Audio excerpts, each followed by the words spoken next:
Cuando hablamos de drogadicción, esta enfermedad que evidentemente nos debe importar a todos, porque somos parte de una sociedad, y cuando una persona consume drogas, pues, lógicamente se afecta a ella, pero esa persona pertenece a una familia a la cual afecta, pero esa familia también pertenece a una sociedad a la cual el consumidor también afecta.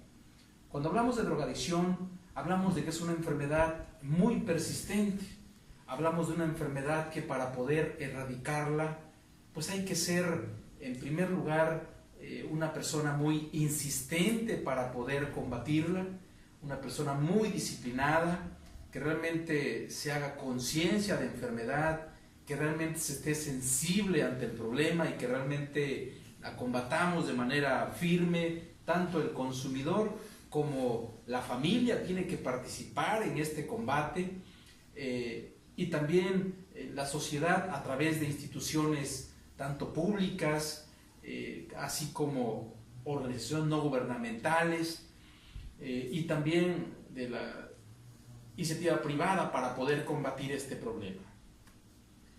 Si de por sí combatir esta enfermedad es complejo, porque la persona que se enferma niega su realidad, la persona que se enferma se vuelve obsesiva y compulsiva ante el consumo, la persona que se enferma se vuelve una fanática del consumo, una fanática del efecto placentero que la droga le provoca. La persona que se enferma sufre de síndrome de abstinencia, y este síndrome de abstinencia es un conjunto de síntomas incómodos que pueden ir desde boca seca, un mareo, náuseas, vómitos, hasta convulsiones o delirium tremens. Por consiguiente, la persona que se enfermó pues no quiere sentir estos efectos adversos, no quiere sentir esta sensación tan desagradable. Sin embargo, a pesar de que yo les digo de que la enfermedad es bastante necia, bastante difícil de eliminar, algo todavía más difícil es cómo hacerle para no recaer. Para poder atender a una persona adicta, relativamente sencillo es que pare de consumir. De hecho, muchas personas lo hacen. Lo hacen y lo logran por un día, lo logran por una semana, por 15 días, por un mes, por un año. Pero mantenerse sin consumir, ahí está la cuestión. Ahí está la clave. Mantenerse sin consumir, eso es lo más importante. Porque puedes dejar de consumir durante un tiempo, pero viene una recaída. Para que hablemos de recaída, tenemos que hablar de que la persona consumidora y enferma, adicta, se comprometió, paró el consumo, empezó a modificar hábitos negativos y aprendió hábitos positivos. La persona dejó de hacer esas cosas que antes hacía en cuanto al consumo y ahora hace cosas diferentes, nuevas, buenas, en pro de su salud. Pero para que esto suceda, tiene que pasar por lo menos 6 meses. Si no pasa ese tiempo y no hizo los cambios necesarios, simplemente no hablamos de recaída. Hablamos de que la persona continúa enferma y solamente estaba deteniendo el consumo, solamente estaba en abstinencia. ¿Qué significa esto? Que solamente se estaba aguantando las ganas de no consumir, pero que en realidad nunca se superó, nunca superó la enfermedad. Cuando hablamos de recaída decíamos, tiene que pasar un tiempo. Ya cambió sus conductas, ahora está trabajando, ya está estudiando, está haciendo bien las cosas, está haciendo ejercicio, y de repente le ganó el deseo y volvió a consumir. O de repente tuvo un problema muy serio y volvió a consumir. Ahí hablamos de una recaída. Regresar a las conductas no solamente al consumo, no solamente a la conducta adictiva, sino a las conductas viejas. Ahí hablamos de una recaída.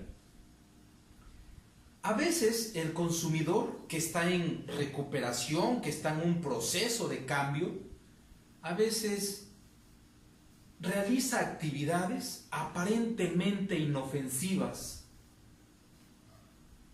pero que pueden ser muy significativas para una posible recaída. Y quiero puntualizar algunos elementos ahí con los que hay que tener mucho cuidado. Vamos a imaginar que su familiar, que era adicto, que era alcohólico, que era consumidor de cualquier otra droga, vamos a imaginar que un día decidió, por alguna razón, decidió dejar de consumir, para el consumo.